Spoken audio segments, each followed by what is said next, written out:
Good evening, and welcome back to Footnotes Folly. I am Professor Reginald St. John Pemberton, and we return to the great work of Flavius Josephus, the Antiquities of the Jews.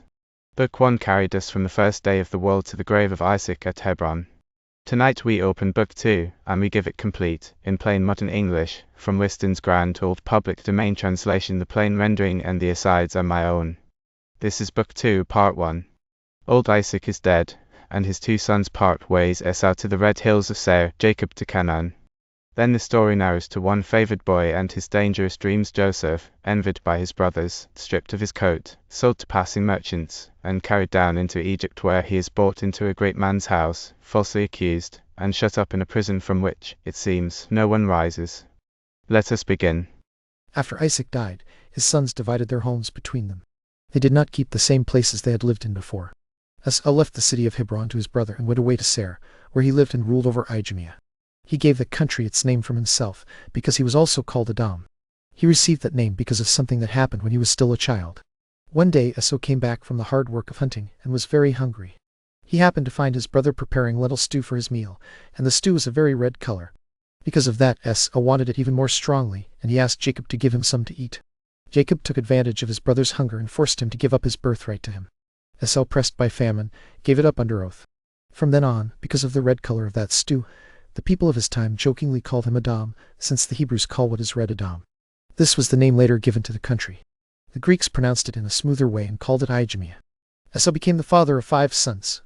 3 of them, Jaus, Jalamus, and Corius, were born to him by one wife, whose name was Alibama.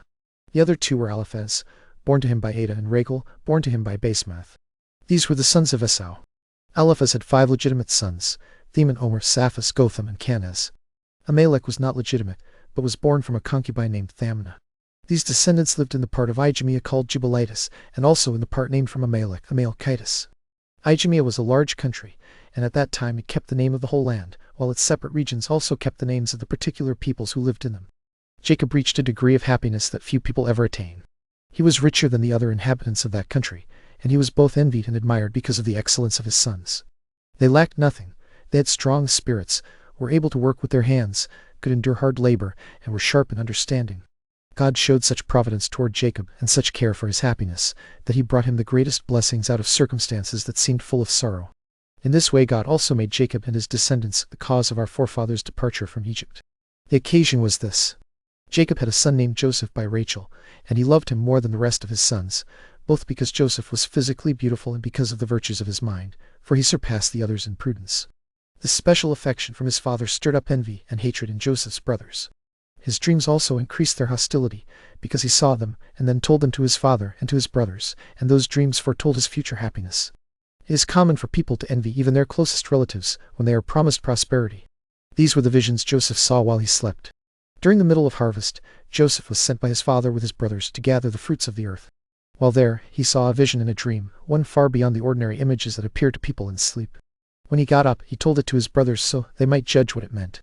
Last night I saw my weave standing still in the place where I had set it, while your sheaves came running to bow down to it, as servants bow down to their masters.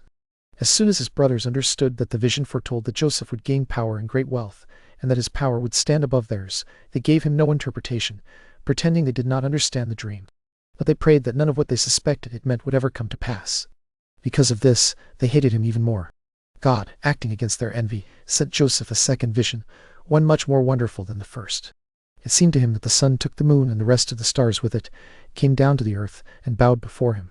Joseph told this vision to his father, and he did so while his brothers were also present, suspecting no ill will from them.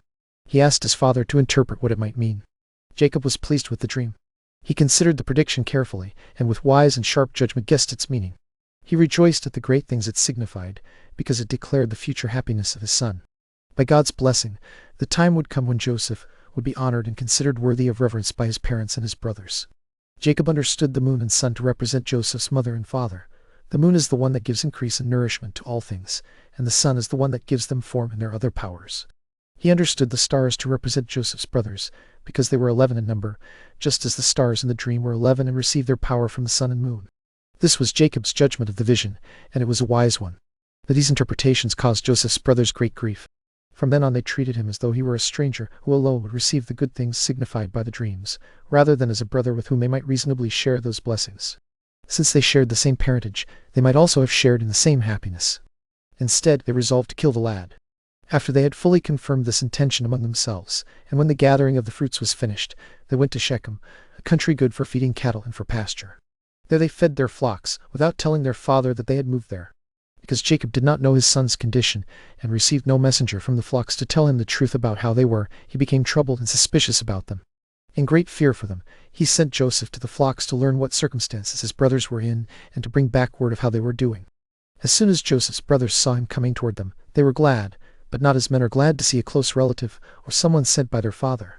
They were glad as though an enemy had appeared, and as though divine providence had delivered him into their hands. They had already decided to kill him, and they did not want to let the opportunity before them slip away. But Reuben, the eldest, saw their mood and understood that they had agreed to carry out their plan. He tried to hold them back, showing them how dreadful and wicked the deed was that they were preparing to do. He said that such an action would appear evil in God's sight and impious before men, even if the person killed were no relation to them. It would be far more shameful and detestable if they were seen to have killed their own brother. By such an act their father would be wronged through the murder of his son, and their mother also would be left in distress, mourning that her son had been taken from her, and not by any natural death. Reuben begged them to consider their own consciences, and to think wisely about what harm would come upon them from the death of so good a child, their youngest brother. He told them to fear God, who was already watching and witnessing the designs they had formed against Joseph. God would love them if they turned away from this deed and gave themselves to repentance and correction. But if they went on with it, every kind of punishment would come upon them from God for murdering their brother, because they would be polluting his providence, which is present everywhere and does not overlook what is done either in deserts or in cities. Wherever a man is, Reuben said, he ought to believe that God is there also. He added that their own consciences would become their enemies if they tried to carry through so wicked an undertaking. They could never escape conscience, whether it was a good conscience or the kind they would have within them after killing their brother. Reuben also told them that it was not righteous to kill a brother even if that brother had injured them. It was good to forget the actions of such close relations, even in matters where they might seem to have caused offense. But Joseph had done nothing evil toward them. Because he was still so young, his weakness should have won their mercy and moved them to unite in preserving him. The reason they wanted to kill him made the act itself even worse, for they meant to remove him out of envy over his future prosperity. Yet they would naturally share in that prosperity while he enjoyed it, since they were not strangers to him, but his closest relations. They should count whatever God gave Joseph as belonging in some way to them also. Reuben said they ought to believe that God's anger would be more severe against them for this reason. If they killed the one whom God had judged worthy of the prosperity hoped for, then by murdering him they would make it impossible for God to bestow it on him. Reuben said these things, and many others like them, and pleaded with his brothers, trying to turn them away from murdering Joseph.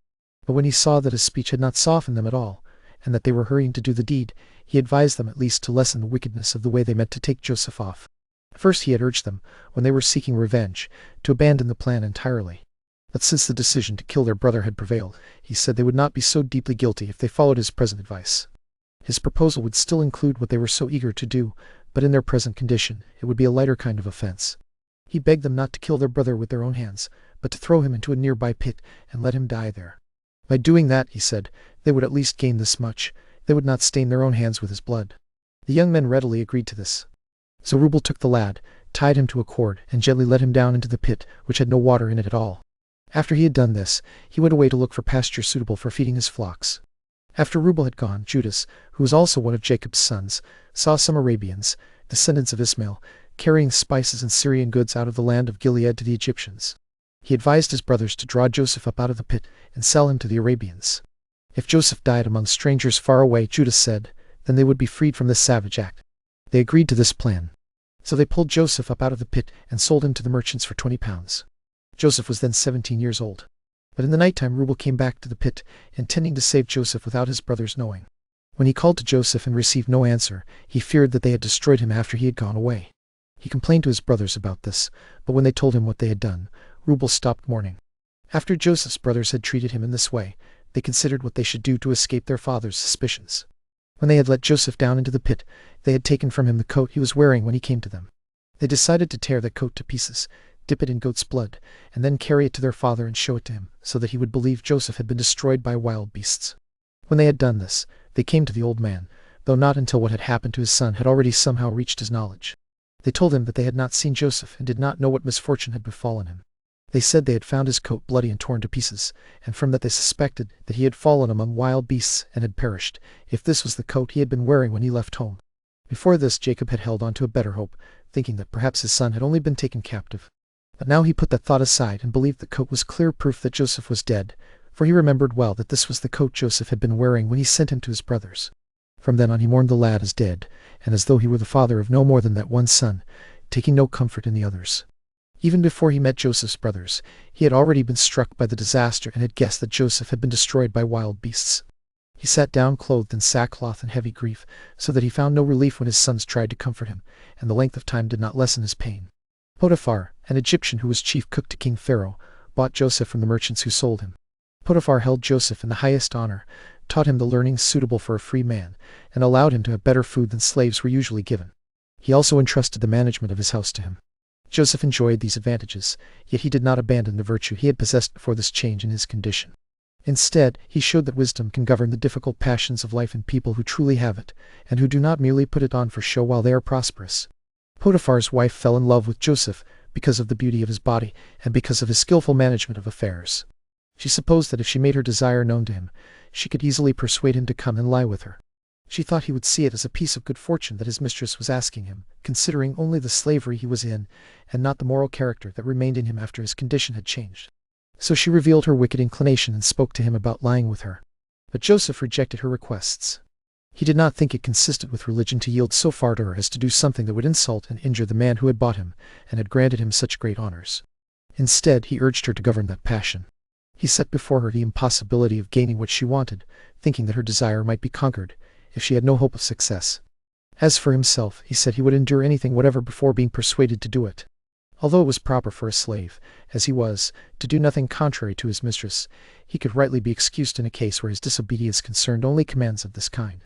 But Joseph's unexpected resistance made her love for him still more violent, and because she was so strongly seized by this wicked passion, she resolved to achieve her purpose by a second attempt. When a public festival was approaching, at which it was customary for women to attend the public solemnity, she pretended to her husband that she was sick.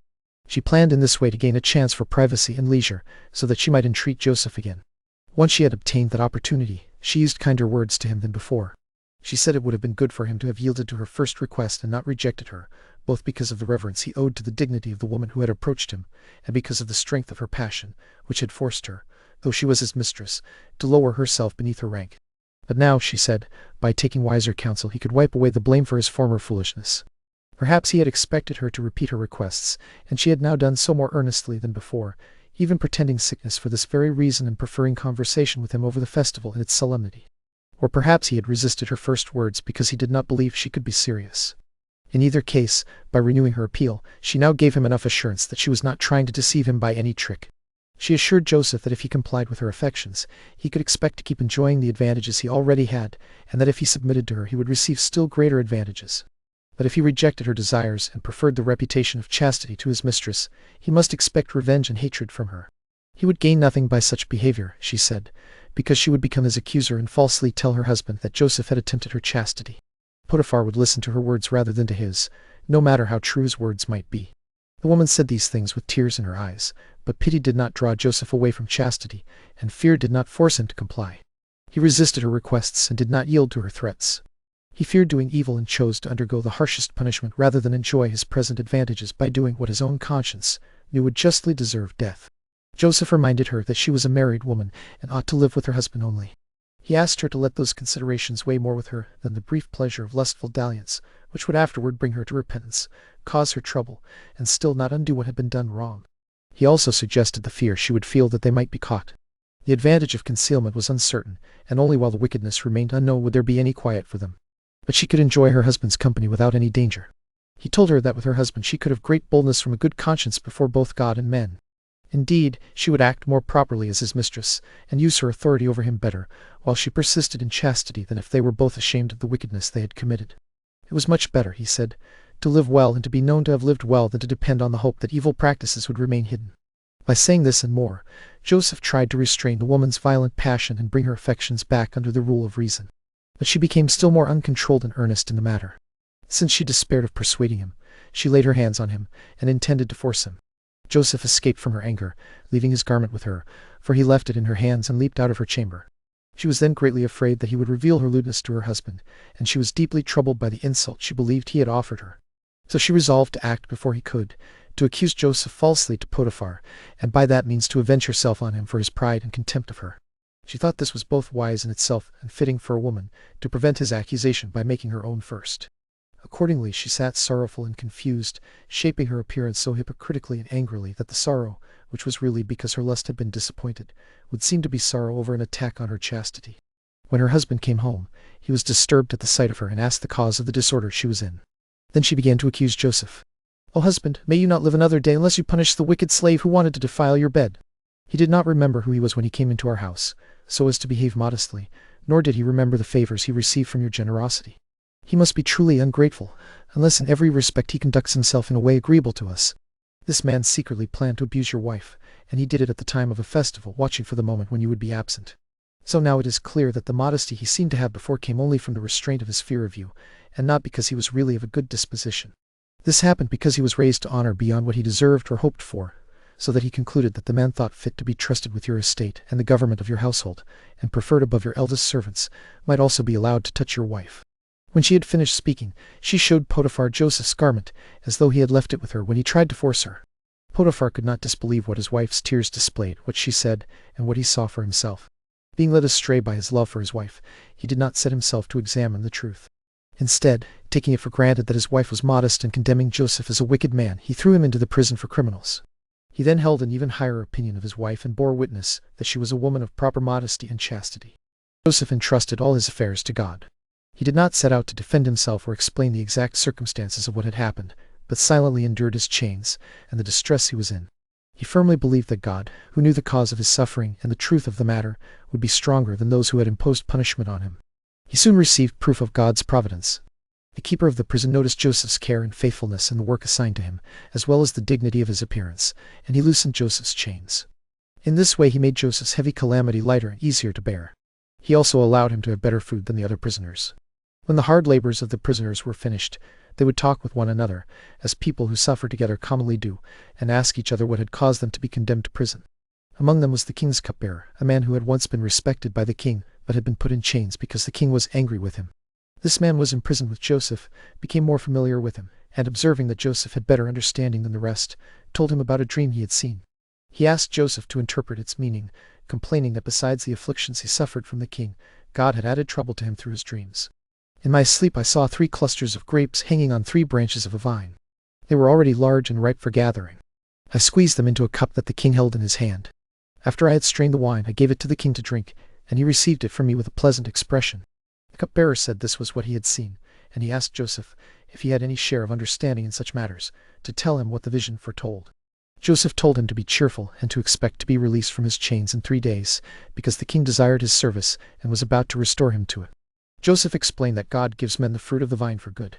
Wine is poured out to him, serves as a pledge of faithfulness and mutual trust among men, puts an end to quarrels, removes passion and grief from the minds of those who use it, and makes them cheerful. You say that with your own hands you squeezed this wine from 3 clusters of grapes, and that the king received it. Know then that this vision is for your good.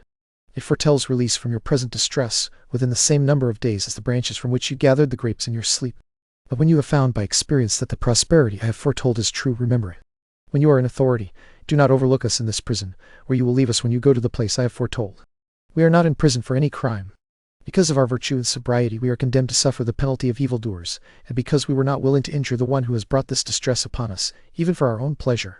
The cupbearer naturally rejoiced when he heard this interpretation of his dream, and he waited for the fulfillment of what had been shown to him beforehand.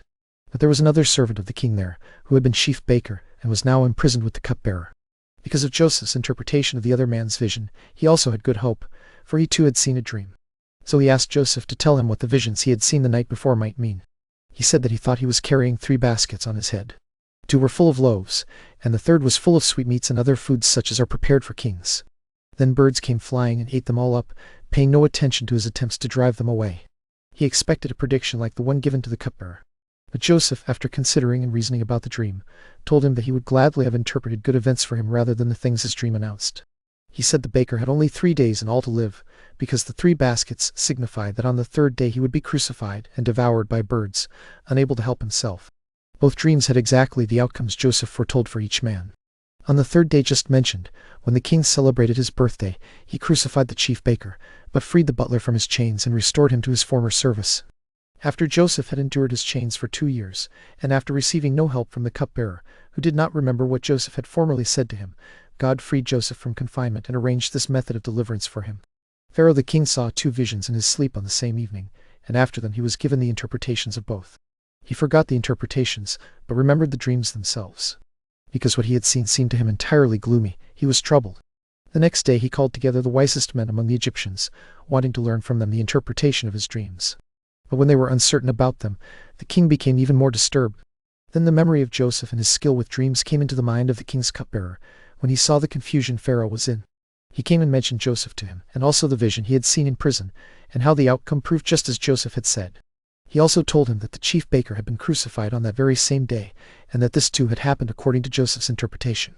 He explained that Joseph himself had been put in chains by Potiphar, Pharaoh's head cook, as a slave. But he said Joseph was one of the noblest of the stock of the Hebrews, and that his father lived in great splendor. If therefore you send for him and do not despise him because of his misfortunes, you will learn what your dreams mean. So the king commanded that Joseph be brought into his presence. Those who received the command came and brought Joseph with them, after taking care that his clothing should be decent, as the king had ordered. The king took Joseph by the hand, and told him that his servant had testified that Joseph was now the best and most skillful person he could consult. He asked Joseph to grant him the same favor he had granted that servant, and to tell him what events the visions in his dreams foretold. He also told him to suppress nothing out of fear, and not to flatter him with lying words or with what would please him, even if the truth should be gloomy. Pharaoh said that it seemed to him, as he walked by the river, that he saw 7 cows, fat and very large, going from the river to the marshes. Then 7 other cows of the same number met them from the marshes, but these were extremely thin and ugly. The thin cows ate up the fat and large cows, yet were no better than before, and were no less miserably pinched with famine. After seeing this vision, Pharaoh awoke from his sleep. Troubled and thinking over what the appearance might mean, he fell asleep again and saw another dream, much more wonderful than the first, which frightened and disturbed him still more. He saw 7 ears of corn growing from one root, their heads bent down by the weight of the grains, full of ripe fruit fit for reaping. Near them he saw 7 other ears of corn, meager and weak for lack of rain, which began to eat and consume the ears that were fit for reaping, leaving him greatly astonished. Joseph replied that the dream, O king, though seen under 2 forms, signified one and the same event. The fat cows, animals made for the plow and for labor, being devoured by the worse cows, and the ears of corn being eaten by the smaller ears, foretold a famine and a lack of the fruits of the earth for the same number of years as the years in which Egypt would be in a happy condition. The plenty of those years would be used up in the same number of years of scarcity, and the shortage of necessary provisions would be very hard to correct. As a sign of this, the ugly cows, after devouring the better ones, still could not be satisfied. Yet God shows men what is to come, not in order to grieve them, but so that, knowing it beforehand, they may use prudence and make the actual experience of what is foretold more tolerable. Therefore, if Pharaoh carefully managed the abundant crops that would come in the earlier years, he would ensure that the future calamity would not be felt by the Egyptians. At this the king wondered at Joseph's discretion and wisdom, and asked by what means he might distribute the plentiful crops of the happy years so as to make the miserable crops more tolerable. Joseph added this advice: spare the good crops, and do not allow the Egyptians to spend them luxuriously, but reserve what they would have spent beyond necessity against the time of want. He also urged Pharaoh to take the corn of the husbandmen and give them only as much as would be sufficient for their food. Pharaoh was amazed at Joseph, not only for his interpretation of the dream, but also for the counsel he had given. He entrusted Joseph with the distribution of the corn, giving him power to do whatever he thought would benefit the people of Egypt and the king, because he believed that the man who first discovered this method of action would prove the best overseer of it. When Joseph received this authority from the king, with permission to use his seal and to wear purple, he rode in his chariot through all the land of Egypt and took the corn of the husbandmen, allotting to each person only what was sufficient for seat and for food, without revealing to anyone the reason why he did so. And there we will pause, with Joseph forgotten in an Egyptian prison, a Hebrew slave with nothing left but the gift of reading dreams. Yet 2 of Pharaoh's own officers have dreamed in that same cell, and Joseph has read their dreams true, one to life, one to death. The gift that ruined him at home is about to raise him higher than he ever fell. Next time, in part 2, Pharaoh himself will dream, and a slave will be sent for. Mind the footnotes, and beware the folly.